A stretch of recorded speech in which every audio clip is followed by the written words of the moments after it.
All right, I think that actually did the trick there. Hey, welcome to another Malts and Meeples. I have no idea what happened with the audio there. It was set to some random device. I kind of blame that on, well, the fact that I updated Windows 11, so I'm assuming it messed up some setting somewhere, some reference got broken. As I was saying, it's crazy to think it's 2022, but that does mean that we're ready to start with Sleeping Gods. And I have everything set up here in front of me on the table, but let's talk about our drink first. This actually is just very basic drink. It's just a gin and tonic.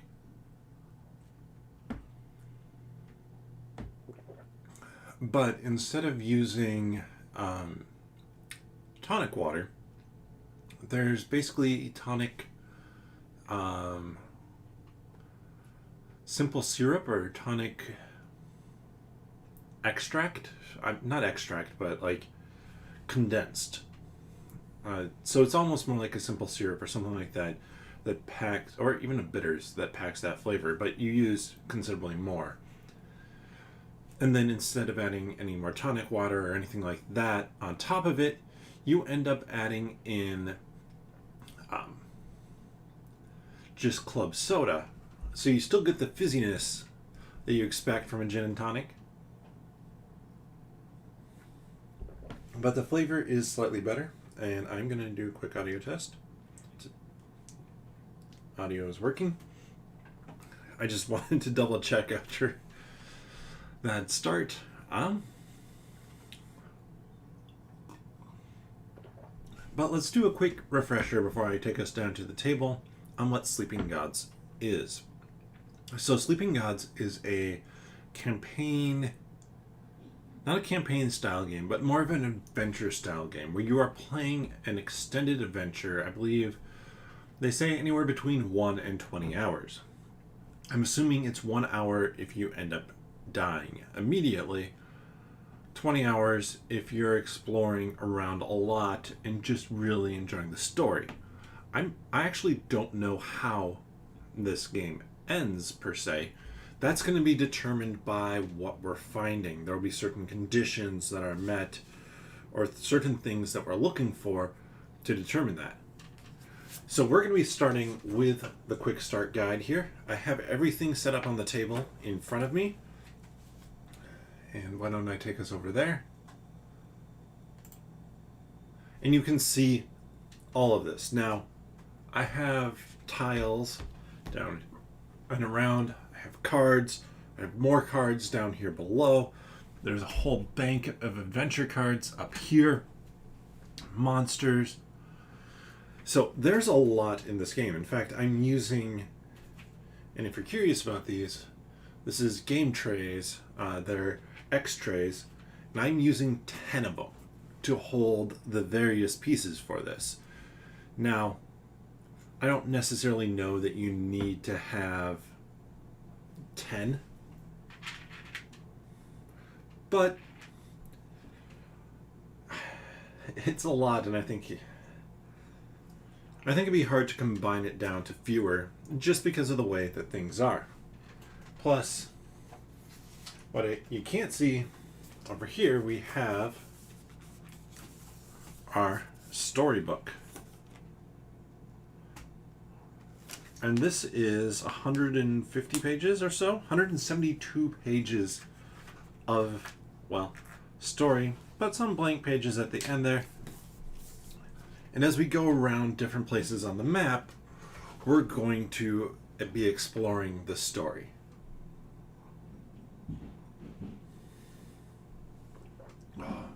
All right, so set this up here.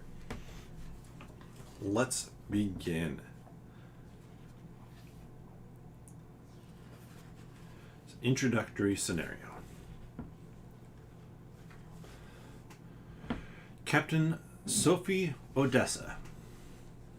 There's our captain. April 27th, 1929.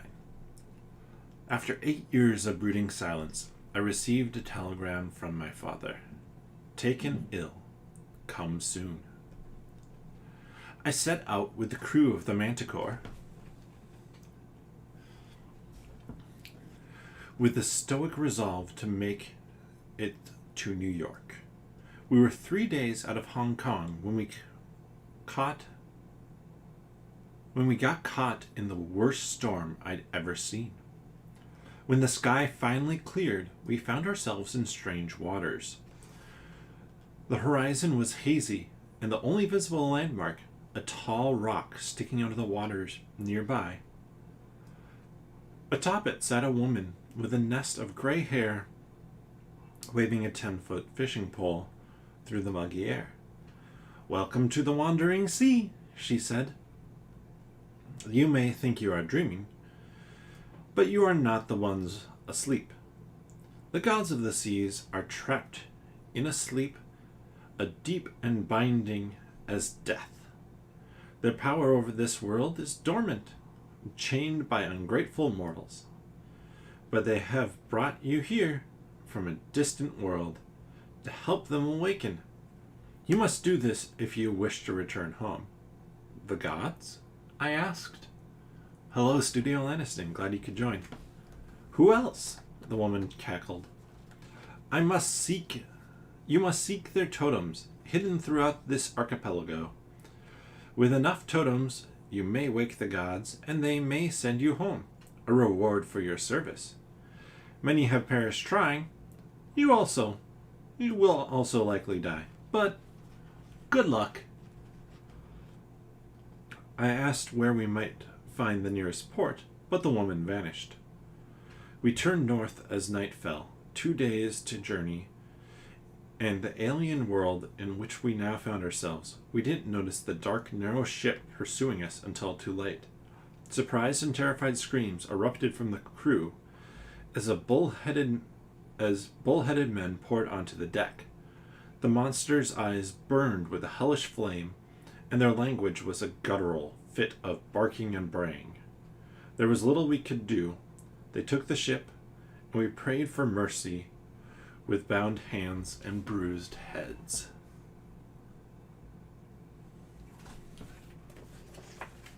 So, Studio Lanniston, I believe you said that you had played this before. So, all of this part will be familiar to you as I go through the initial scenario here. Initial get you up and playing. So we have a storybook element right now. And you can see we have a couple different options down here. I'll read the description, and then we have to complete a challenge. Can't use this character up here for it, but I'll explain how this works. You awaken on the cold dirt. Most of your crew lie next to you, bound with the same crude rope that bites your wrists and ankles. Your body aches and your clothes drip with the dew, but there are no guards in sight, and there are sharp rocks nearby.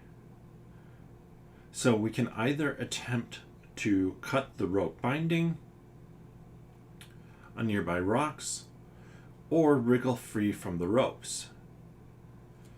Either case, it's basically just a challenge rating of 5 for either cunning or strength. So we have different skills here. Cunning here and strength. So we have the ability to bring in crew members. And we can do that with up to 2 crew members. And to do so, we're going to be placing fatigue on them. Okay, so Studio Lanniston says that they did the tutorial and a little bit after that, but not much else. So eventually this will be into new territory. Plus, every single one of these circles, which hopefully aren't too hard to see, are different story elements we can do. So we're going to bring in Kanan Sharma, who has strength and cunning, and Captain Odessa. So we have to hit a target of 5. If we go with cunning, let's say, we have 1 and 1 over here, so we have 2 cunning. Then we have this deck, which basically is some abilities, but also our modifiers. So we flip over a card and look at the number in the top corner. So here we got a 4, which means we're at 6, so we pass. And tells us, it gives us a fail, but we skip the fail since we already passed, and then no matter what, you continue down to the next thing, A1. This game really has you failing forward a lot. So we didn't fail in this case, but had we failed, it would have still progressed us in the story. We would have just taken damage for failing. This is something that's in a lot of RPGs, and something I do like in Dungeons and Dragons is they might get what they need or get what they want, but there's going to be a cost to it, something later. Like, okay, they steal something, but it's going to be obvious that it was them. They still get the item that they needed, but there's some cost.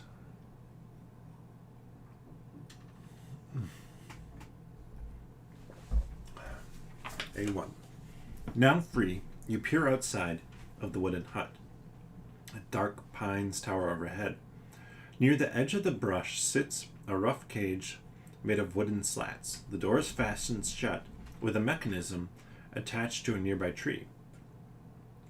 Inside, a woman lies on her back, her eyes closed. "We should get her out," says Kasumi. "We don't have time," says Raphael. "Can I have a say?" The woman in the cage opens her eyes and sits up. "Name's Mac.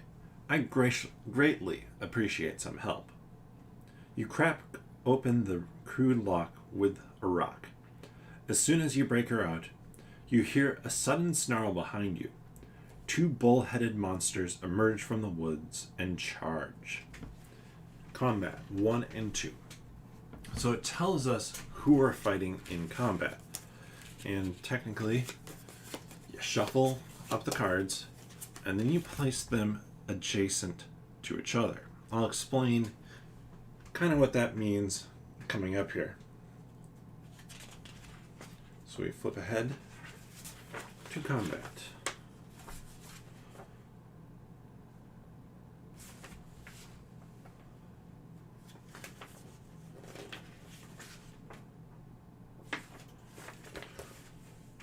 And so combat, we have energy tokens. Basically, anybody can fight, and we just specify who we activate with these. And we have 4 activations before the end of round when the enemy activates. However, if an enemy is not killed off, then they have a chance to counterattack after every attack. And we're attempting to get past their defenses here of 5 and 6. So let's start with, who's a good person to start with? They'll tell us to pull out these tokens.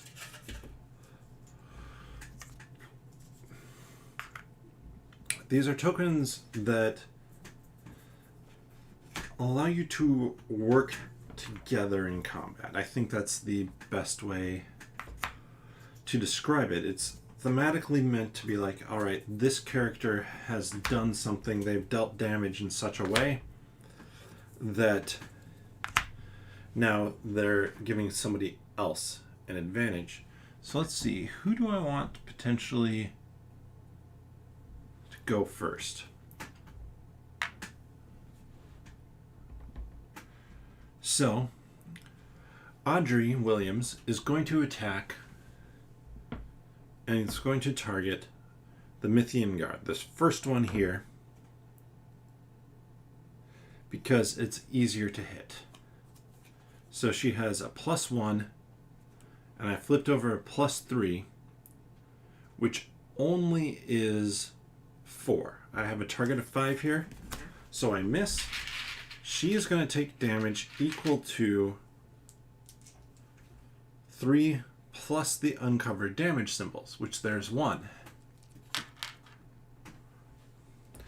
And for this first game, I'm having this fairly high camera view.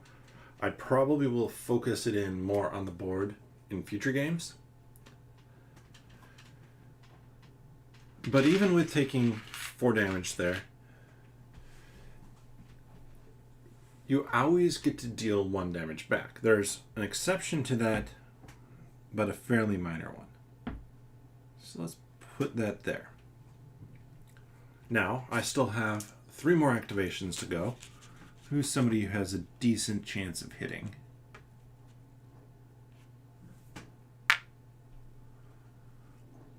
Let's do Kasumi.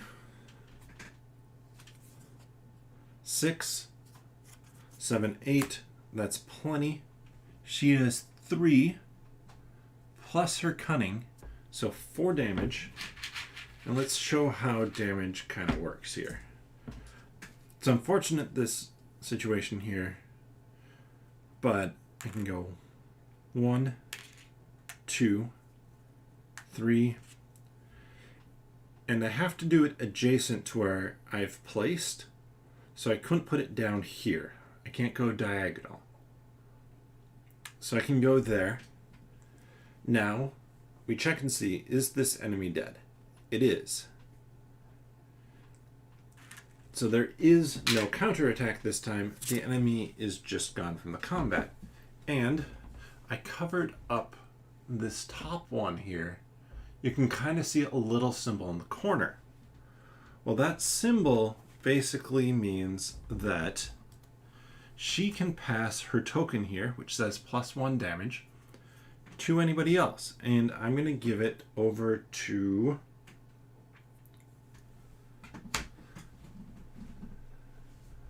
Raphael, because he deals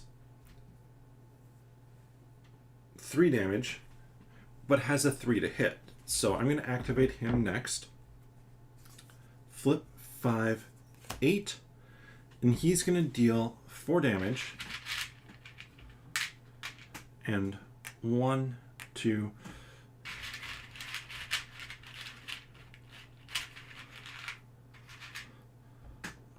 3, 4. So for example, here I still have a damage symbol showing. However, I've covered all the health on this guy, so he is taken out as well. And the monsters always stay in a particular order, so it calls on you to pull out certain monsters at certain times.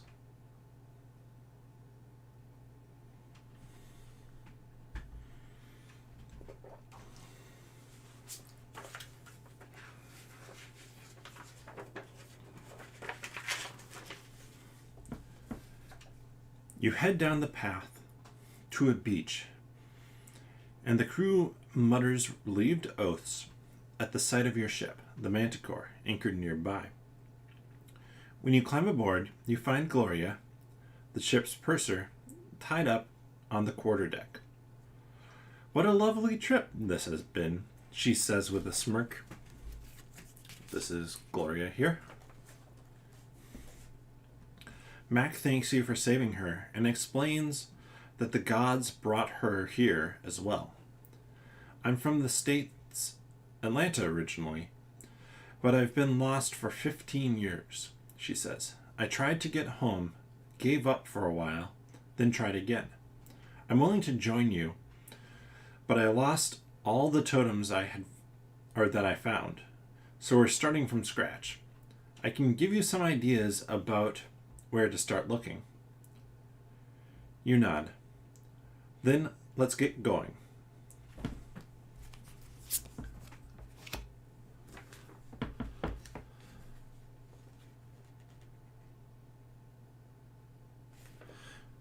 So then it's telling me to, well, I should remove my combat tokens.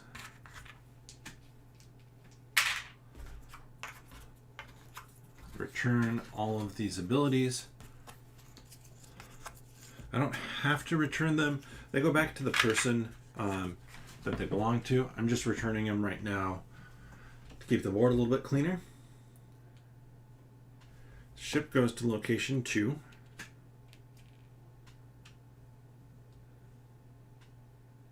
Restore all the crew's health. Remove all the crew fatigue. Gain 3 coins and 1 grain. Have them right here.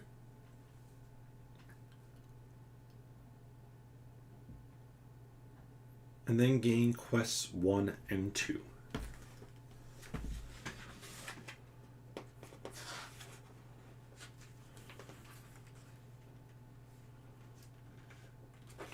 So we're going to walk the full way through this tutorial, but before we do that, let's read the quests. And I already pulled them out to make it easier. Raids on Last Hope. Mac told us a rumor about rat creatures attacking the fishing village northeast of Sakura Trading Post. The village may not survive the attacks much longer and needs help. So northeast of Sakura Trading Post, we have Sakura Trading Post down here. Northeast, maybe here. It says fishing village, so could be here. Number 63, that looks like a village to me. Anne's cottage. Mac is on her way to search the cottage of an old treasure hunter named Anne. Perhaps something there will help us get home. The cottage is near near a bridge north of Sakura Trading Post. So we can see a little cottage here. I'm assuming that's going to be what 34 is. So it gives us a couple of spots to start, but we could just completely ignore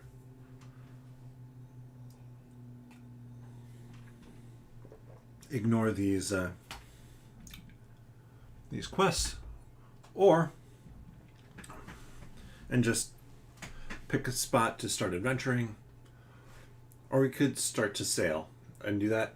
But let's get going with this. I believe I skipped one step here.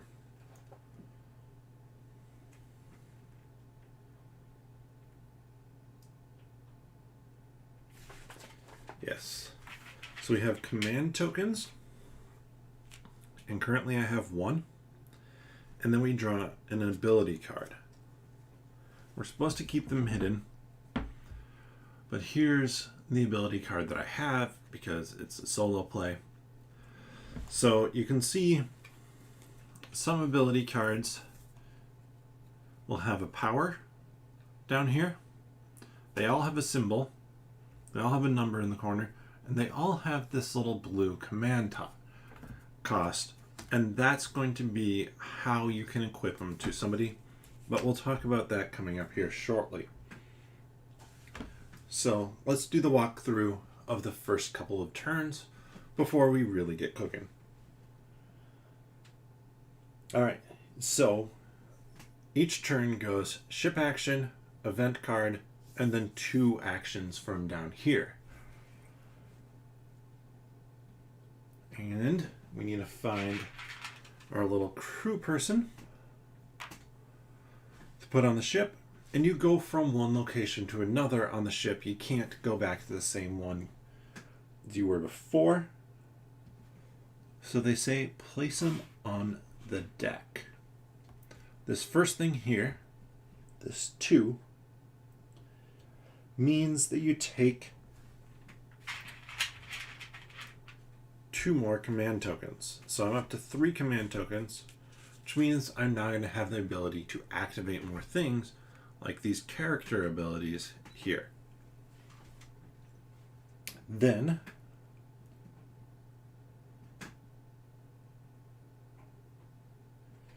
we're going to start drawing basically these search tokens. And these search tokens are going to give us stuff. I can go and draw between 1 and 3. Heal up, please. So I find a coin. A big coin. And then 2 damage to the ship. So you can see we have these different locations on the ship here of 1, 2, 3, 4, 5, 6. Total 11 different spots. And when it says damage to the ship, it's kind of like with modifying an ability. You draw it and it tells you what section you're going to place it in. And most of these sections can take 2 damage, except for the hull, which is a single damage. So 4 and 6. Get it. All right.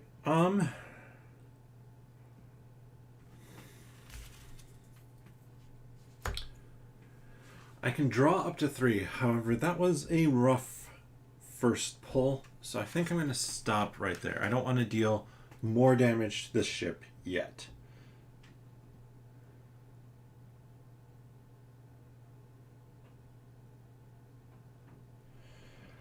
So then we draw an event card. Abandoned canoe.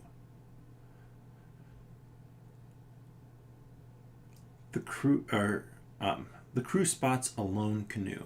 Search it. Perception 6. So going back here on the captain, that is going to be the perception symbol. And if we flip back here where it talked about challenges,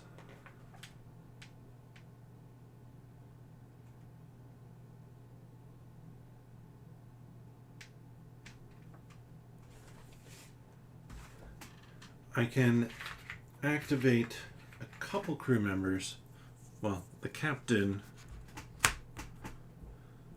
Let's do Audrey.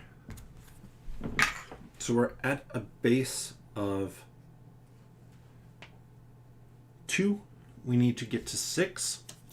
We drew a 2, so we fail. And that means we're passing out 3 damage. Sorry, Audrey. Just gonna take 3 damage to you out of the 5 you can. And then, now that we've done that fail, we do get to gain 1 vegetable. Somewhere in here, I have some veggies. Vegetable. So this is another example kind of the failing forward. We failed, but we still got the reward. We just took damage doing so. So, unfortunately, Audrey tipped in while trying to reach down.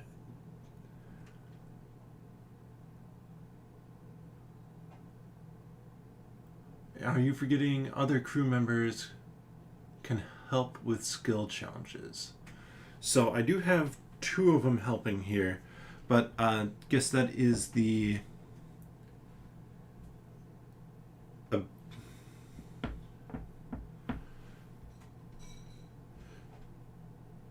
what do you mean by that, Studio Aniston? I feel like I am probably forgetting something.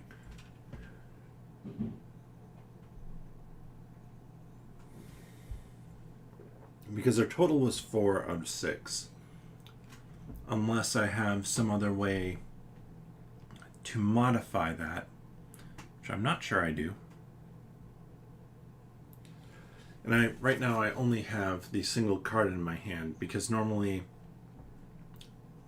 to modify even more, I could discard cards from my hand to then boost the stat.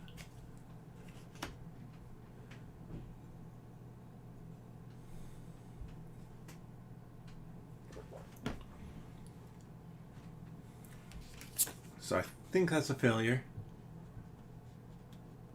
Ah. And then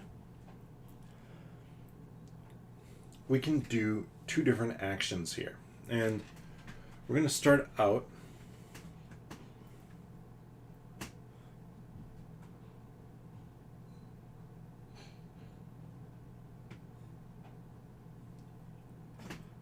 here by doing an explore. So that means we find in the storybook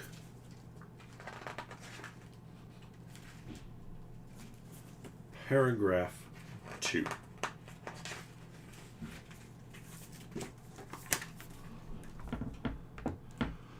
Seafoam winds. Wow. Seafoam winds through a maze of mossy rocks on the cave floor. They brush the heel of a smiling skeleton which sits reclined against an old iron door, blood red with rust. You find a skeleton against an iron door in the back of the cave. Search the skeleton, open the door, or leave. So we can't actually do the open the door. We do not have the keyword iron. And we can search the skeleton because we do not have the keyword pink. So I think we should go to 133. And that's not page number 133. That is paragraph 133.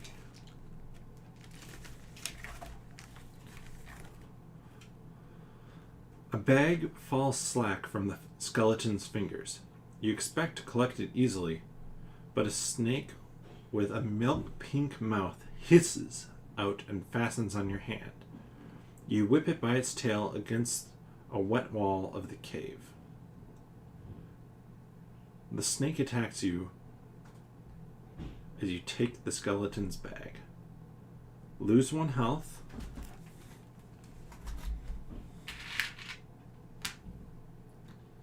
Gain 3 coins.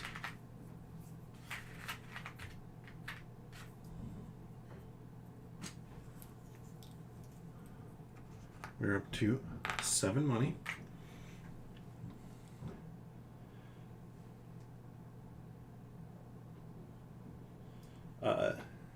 Gain 1 venom.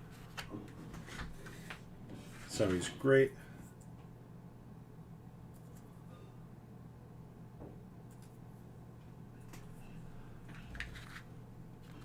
Minus 1 health at the start of the turn. Gain quest 155. So we have this massive block of quests, all numbered.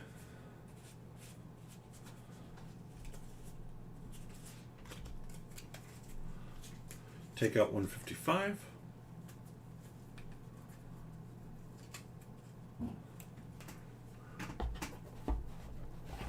Put it back here. Snake attack. A snake attacked us as we took a bag from a skeleton. Pink. So now we just have pink, that one with us. And let's do a quick look here at venom.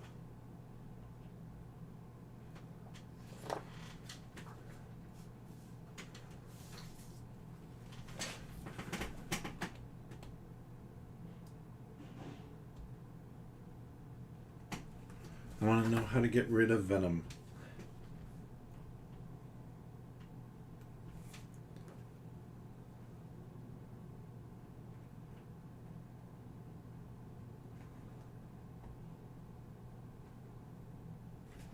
All right. Let's see.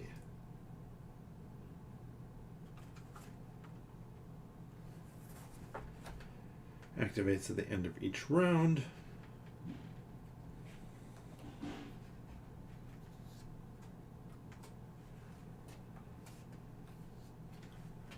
Studio Aniston, do you know how to get rid of venom?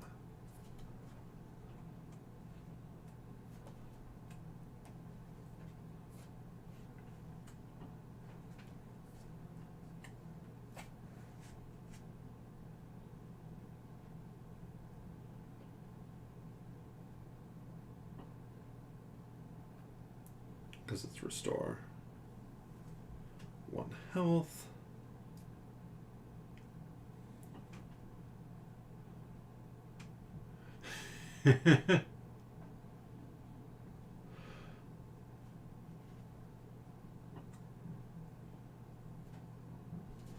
Yeah, why does it have to be snakes?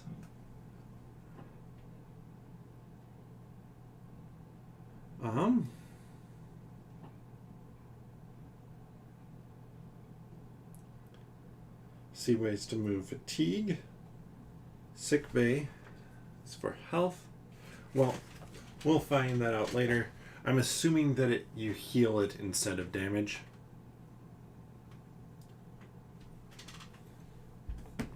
But we'll see. I know there's some errata out there that I haven't looked at yet, which I probably should have.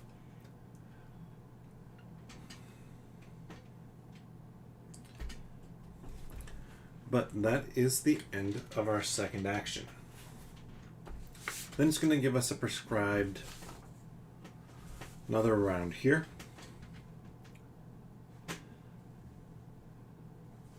Oh, no, that was our first action. Our second action is going to be travel. So travel,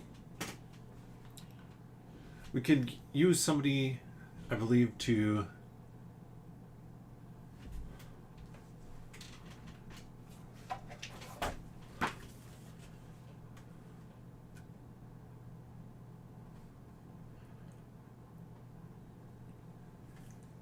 there's an icon that says remove.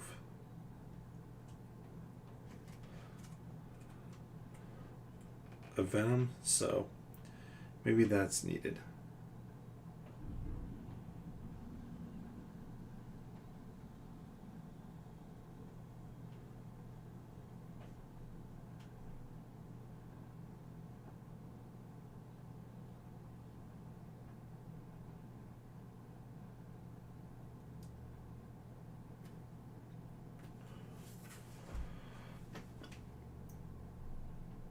Yeah, I have no clue on that, so I'll look it up later.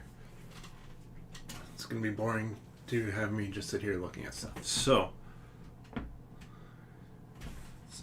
next we figure out how far we sail. So we have a 4, which means we can sail 2.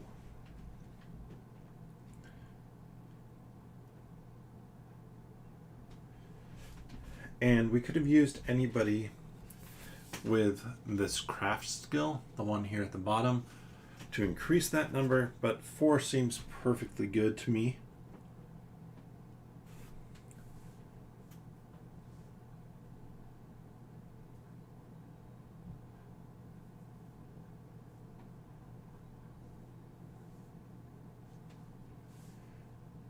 We got a 4, so we can move 2, and there are dotted lines on here.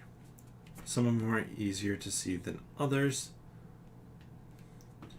And the whole spiral here is considered 1 as well.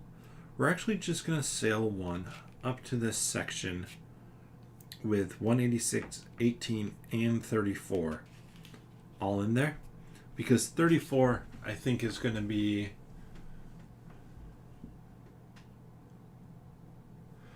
it's going to be the one that allows us to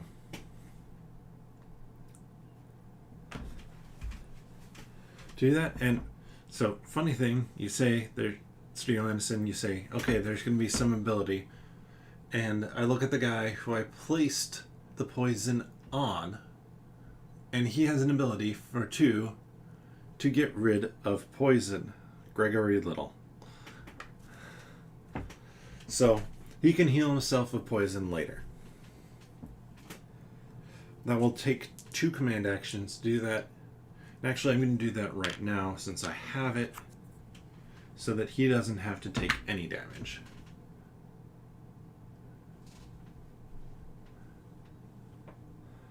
So yes, the doctor did have one. Then ship action.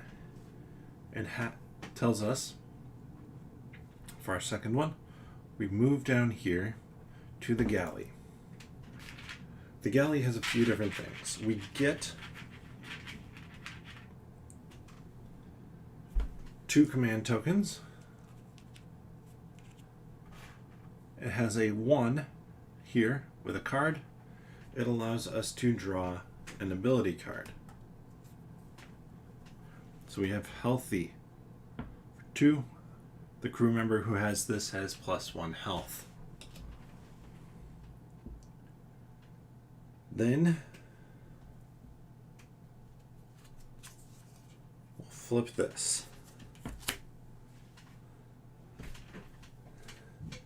And of course I need to look at a symbol yet again so I remember which one it is. There are a lot of symbols, okay? Anchor is savvy. We need, so that we have a ghostly visitor. A chill air fills the ship as an ethereal woman walks the deck.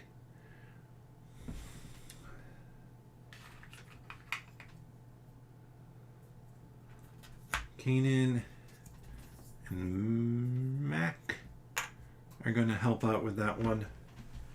It's a 5. Wow, I didn't even need to do that. That is 5. There is no benefit this time. Like there, with the ship or with the canoe, we got something no matter what. Here it is just stopping us from somebody becoming frightened.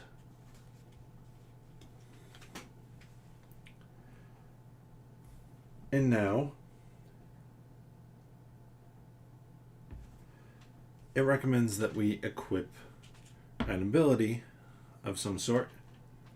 So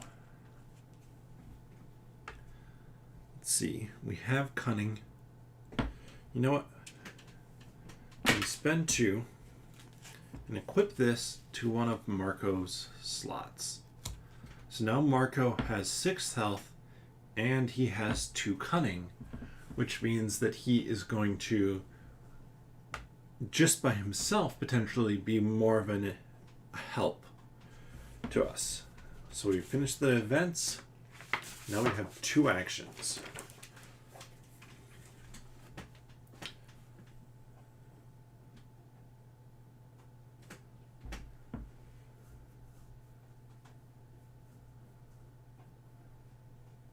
Oh. It wanted us to have sailed here, actually. So we're going to follow their example here because this will show off how the market works. So there's a market symbol here, which means that now we pull 7 cards from the market deck, and we can spend our money, which we have 7 money, on these different things. We have moon spice tea, or if we spend a grain, we can remove a fatigue. And it activates with a command token. We have equipment. When you search, ignore the damage from 1 token on our binoculars. We have the pan bow, +4, 3, and then the amount of cunning, or not cunning, but perception that you have, but that costs 13. We do not have enough. We have stew, meat, vegetable, or grain, to remove 4 meat, vegetable, or grain, to remove 4 fatigue and heal 5 health. Eye of Wisdom.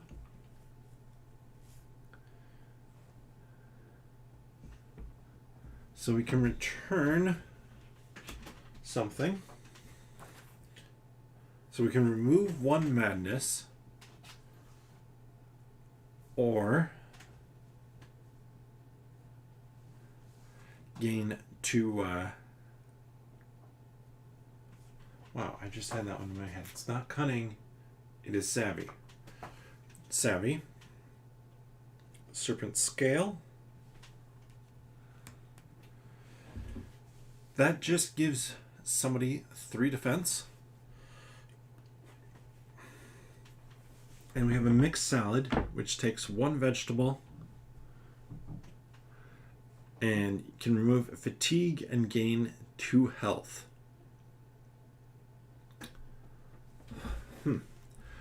So I have 7 to buy.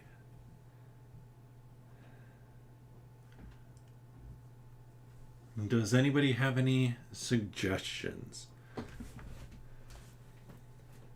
Part of me is like, that armor, that equipment looks very good. Mark it on page 15.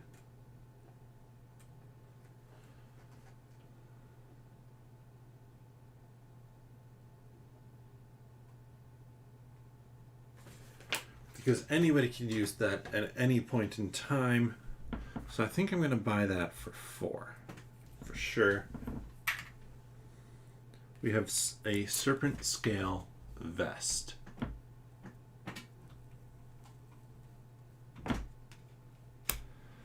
And then we still have 3 left. So we can get a mixed salad, moon spice tea,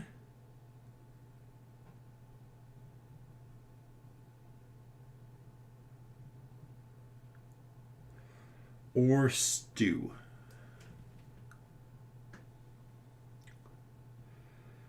And I think I'm going to get the stew because, well, we do have pancakes. That takes 3 grain and removes 3 fatigue and heals 3 health. This takes 4, but of anything, and removes 4 fatigue and heals more, or heals 5 health. So the rest of the cards go to the bottom, and then it says we travel. So we got a 2, which means we travel 1 space. We're going to travel up here, and now we have a strength of 5 challenge. And so any of these hazard spaces that have like damage with them, that damage goes to the ship, not to a character.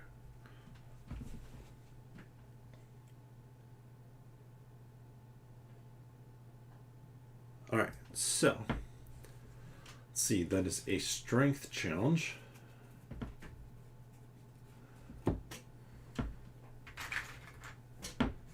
Raphael and Gregory. So we're at 2. We need to get to 5.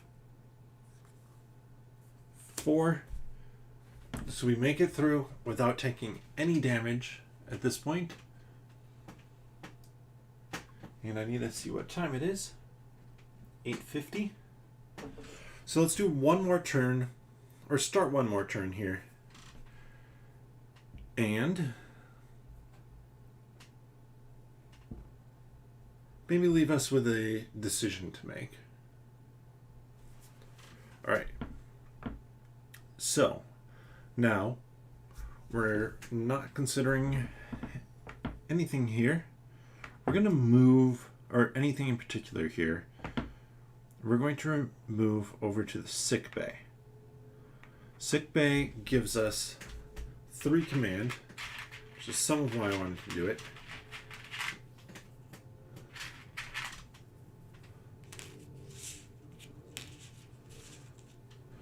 Then it allows us to draw an ability card.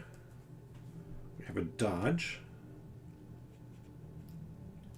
which basically, when it's equipped, can then allow somebody to avoid damage or to add to their defense. And then I think Audrey actually should only have 2 damage because she does have a shield. Or no, that's for combat only.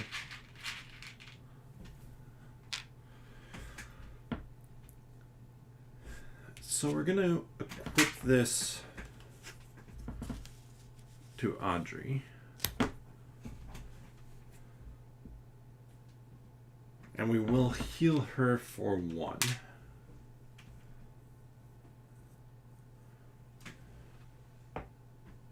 And then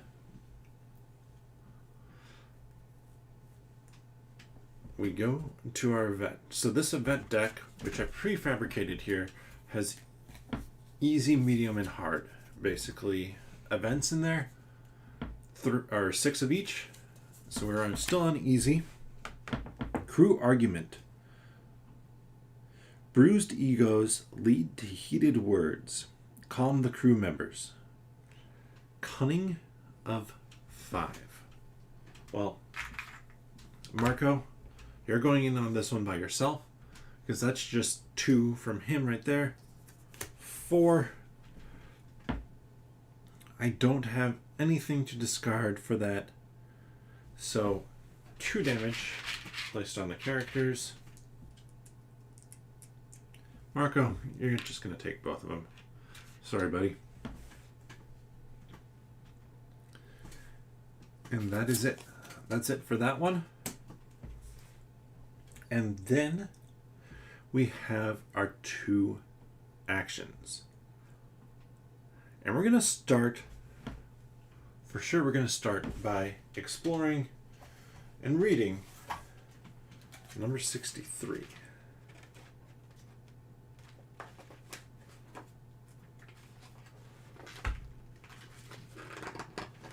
Of course, that is 2 pages stuck together right there.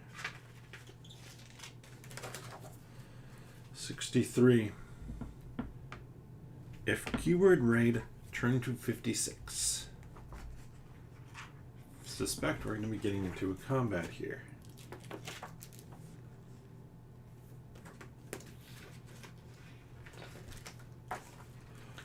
You spot a village on the coast, a small settlement nestled against a pine forest.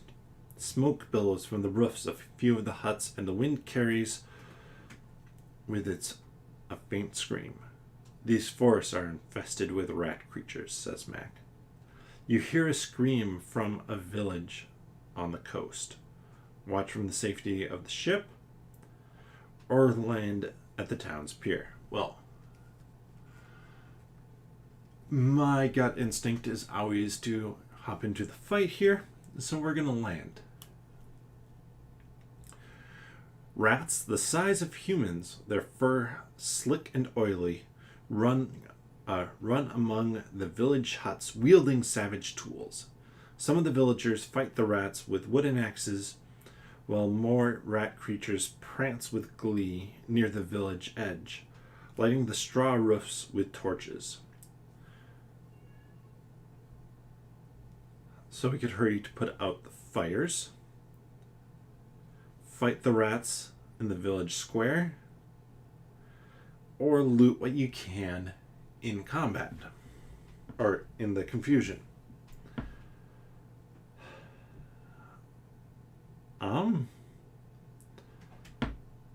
I think we try combat here. 29, 30, and 31. Pull out my combat cubes. Find 29, 30, and 31.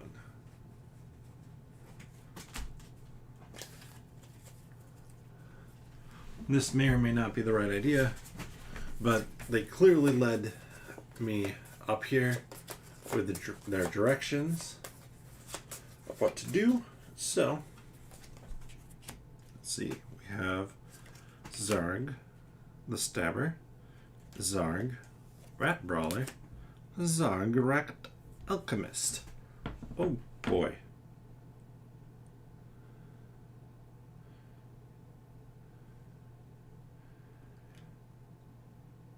that's a lot of fun.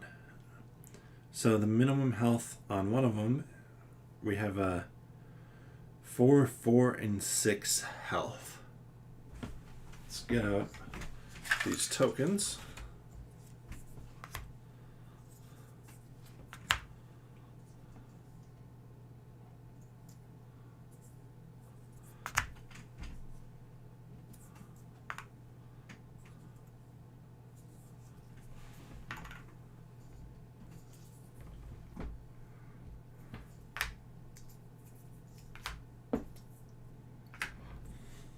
Figure out how we want to start this.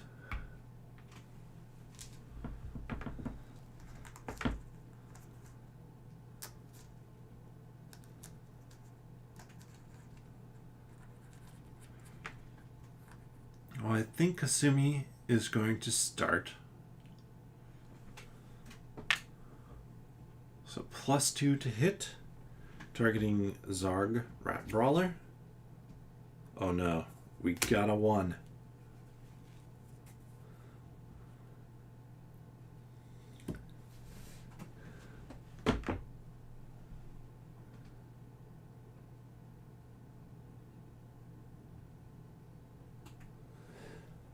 I don't think there's anything we can do. It's gonna hit her for 3. That was most unfortunate flip to start there. She has no defense. So now she can deal 1 damage to the head of the Zarg Brawler, which means this then passes over to someone else. We're going to give it to Raphael. And surprisingly, we're going to activate Raphael next. He has +3 to hit. He's going to target the center rat here. And he's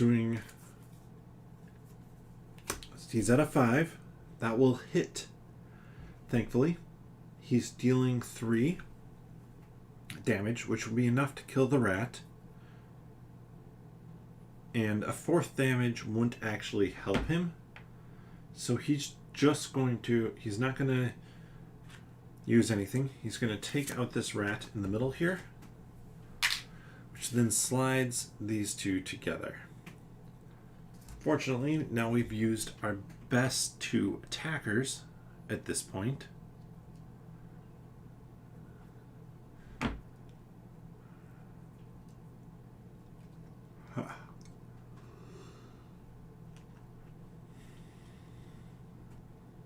So, well, I guess not.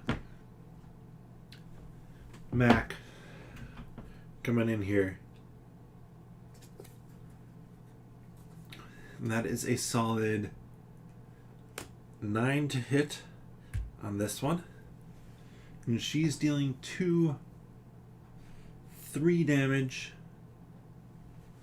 Plus I could spend 2 command tokens to make it 4 damage.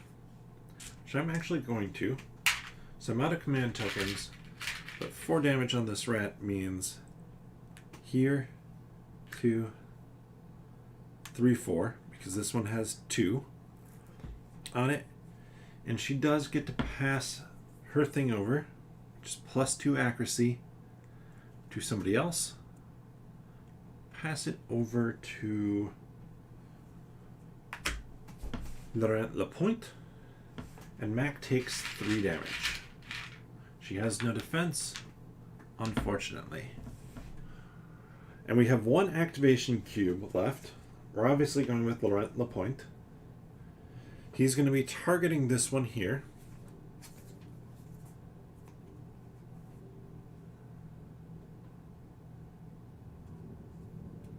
Unfortunately, he has +0 to hit, so he's going to take damage.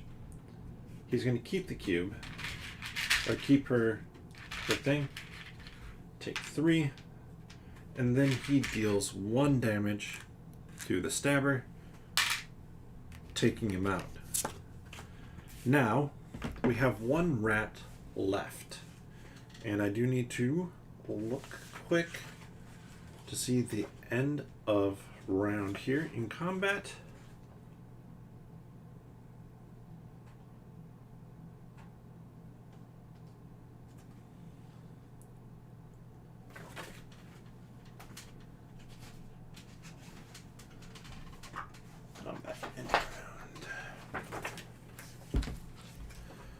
Because I just need to remember how they deal out combat here.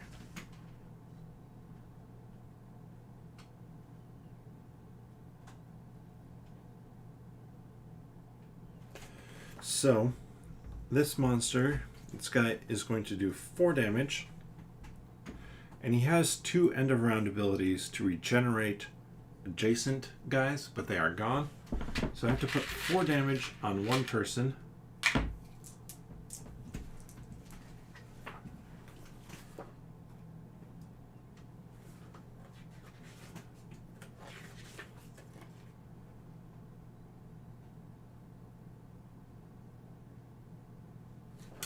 And you do not apply block this time. So I'm going to go on Raphael. He has a lot of health. Well, he did. He's down to 2. Then we collect back our command cubes. And look here to start again. We have to deal 6 damage to the Zarg Rat Alchemist.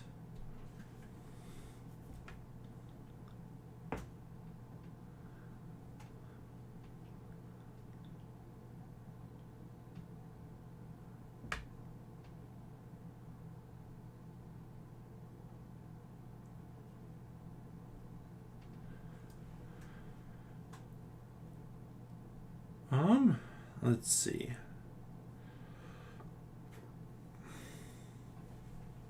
Let's have... I was going to say let's have Raphael go again, but if he takes a counterattack, he's dead. And ideally, we don't want anybody to get knocked out. So instead, I'm going to start with Audrey. She's at +1, 3, so absolutely nothing. She's going to take 3 damage and hit back for 1. We're going to actually cover up the damage here instead of that because, well, now poor Audrey has been knocked out.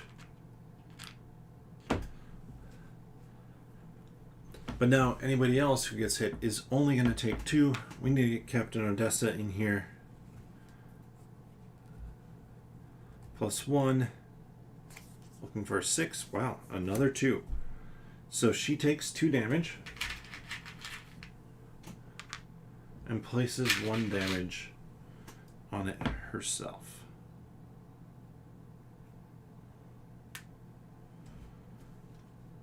This is going swimmingly.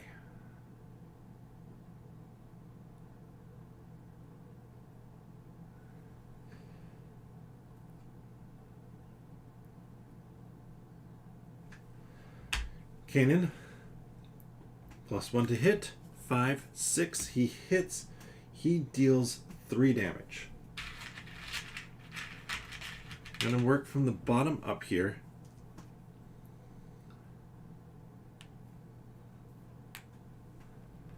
We'll pass his ability over to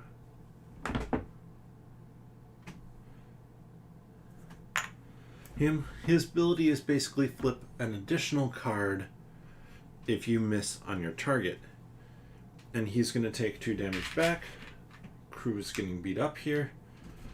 Finally, I was going to say finally we're going here, but no, we're not, because so we wouldn't actually hand that off there. We'd hand that off here to Gregory, because Gregory can at least do 2 damage. So we flip 6. That is enough to hit 2 damage takes him out. We return people's tokens to themselves. All the damage, of course, stays on. So like Audrey right now cannot help us with anything, but we have defeated the Ratmen, which will slot back into the deck, because you never know when you might run into some more Ratmen.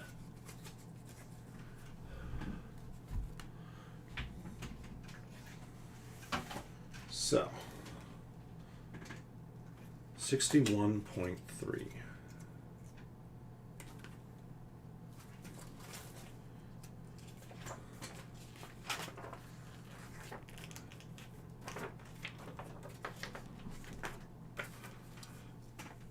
The remaining rat creatures flee to the forest. A wearied man with a blood-stained toga seeks you out. You arrive just in time, but I wish you'd sent someone to put out the burning houses. At least some of them still stand.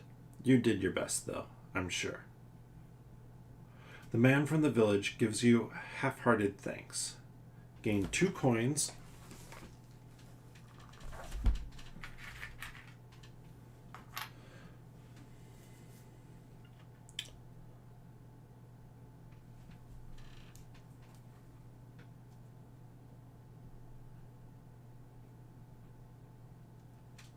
An XP,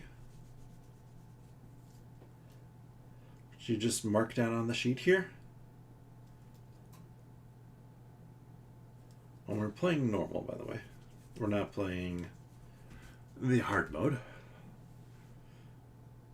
And we complete quest 1. So we take quest 1, the raids, and we have our used quest box here, full of snakes. Oh, wait, no. Yeah, those rats were not playing around for sure.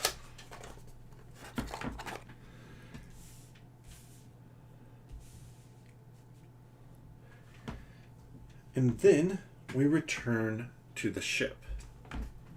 So that was our first action here. We could go to market if there was one available to us. There is not. We could go to port if that was available to us. It is not. We could travel if we so desire.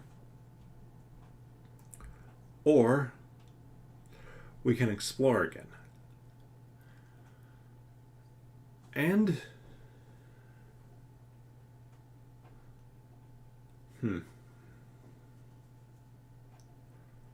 I'm not sure which one I want to do. I just realized I activated an ability on... Who did I activate that on?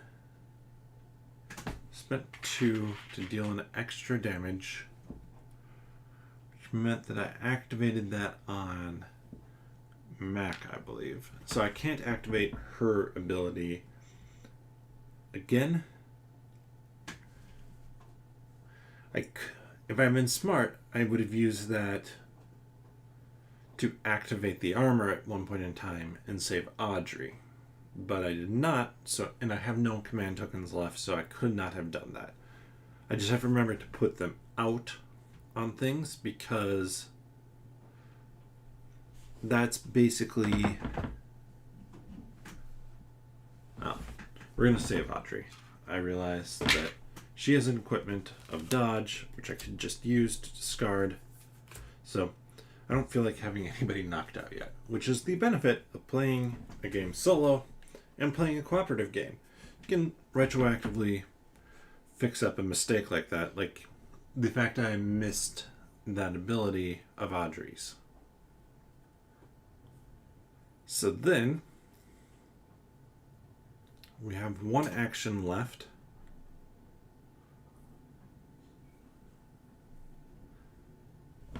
And I want to explore again. So we're done with this explore. I think this is where we wrap up 3 days in. 3 turns in.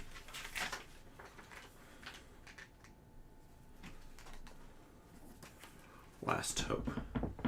The edge of the village rests well within the tall trees of the forest. The towering pines might have given a sense of protection if not for the recent rat creature attack. Explore the edge of the forest. Eat at the fish house.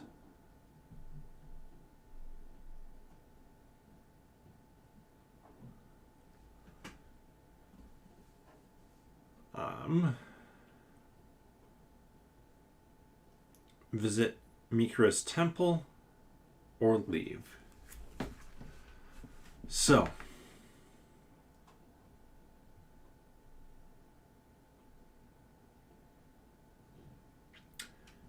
which one should I do here? Should I explore, eat, or visit the temple? I feel like eating is probably going to heal. Yeah, Studio Anderson said eating heals you usually, which poor Raphael over here, even with his 7 health, he is down to 2. I think we should probably eat. And you must try this gumbo, says the cook with a grin.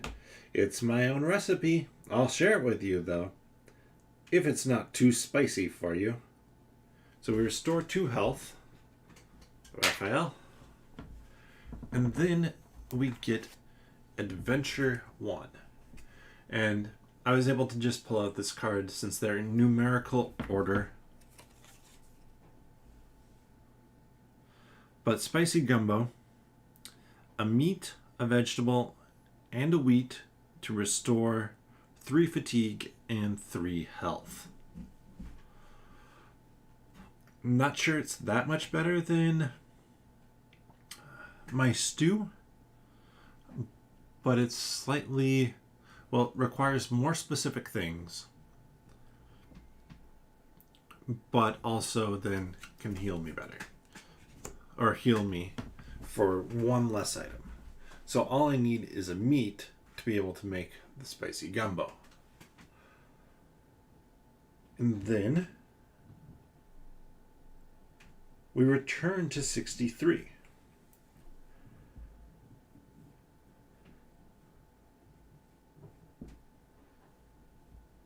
I'm going to explore the edge of the town. You find a hut in the middle of the forest, mainly because I didn't want to get rid of my food. A withered man greets you. Hello, I am Ulam, he says with a weary smile. You're those sailors from the raids. Thank you for what you did. Those demon rats have lived in the forest for years. But when they openly attacked our village, we were not prepared to defend ourselves. But I have another problem. My son went looking for pearls weeks ago and hasn't returned. I know where he went. A huge cave in a rocky island just south of the peninsula. A dangerous place where demons dwell. My son is greedy, and I could not stop him. I fear he is already dead. Please, you're the only chance he has now. Ulam asks you to search for his son. Gain Quest 4. Should be Quest 4, correct? Quest 4. Rescue Ulam's son. You met a man named Ulam in Last Hope. His son has gone searching for pearls in a cave south of the peninsula. So that seems... Peninsula, south. Seems like we're probably looking at 54. And then it takes us back to town. And we could leave, or we could go to the temple. And I have no idea what the temple does. And I'm kind of fine spending a food, as much as I want to keep it for spicy gumbo, to go to 63.3. A woman with a long braid teaches you how to make tea offering using honey and flower petals. This will help you enter the ancient shrine of Vallard on the island to the west. Maybe here. Ancient shrine. To the west. Could be further west.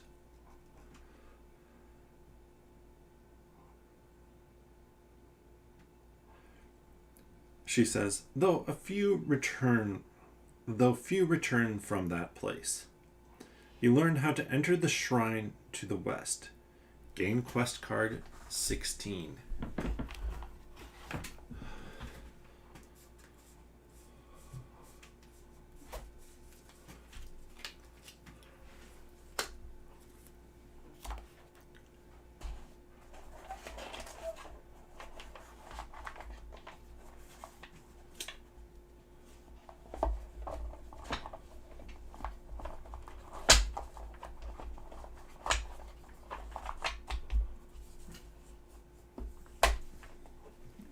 Quest box is magnetic. Tea offering. At a temple in Last Hope, we learned how to make an offering that will open a nearby shrine in the red rocks to the west. Red rocks? So 34? There wasn't anything I saw in 2. Or west here. 186. So, maybe that's where we'll go next. It returns us to 63. We're left with leave, return to the ship,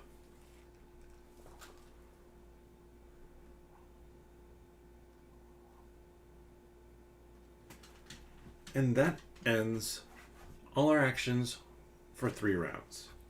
So you can see how this game works and kind of some of the things that we're going to have to be on the lookout for.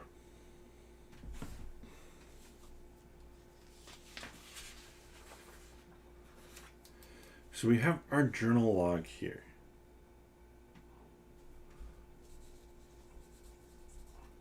Ship location. It's at 63. Hull is fine. Deck is fine. Infirmary, or as it says here, sick bay is fine. Galley has 1. Quarters have none. Bridge has 1. Last ship action was explore.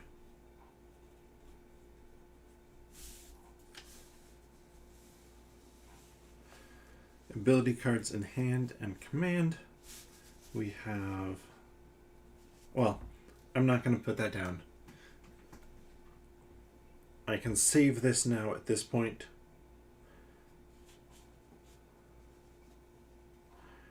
And a single experience. So we have our starting date of 1/5/22.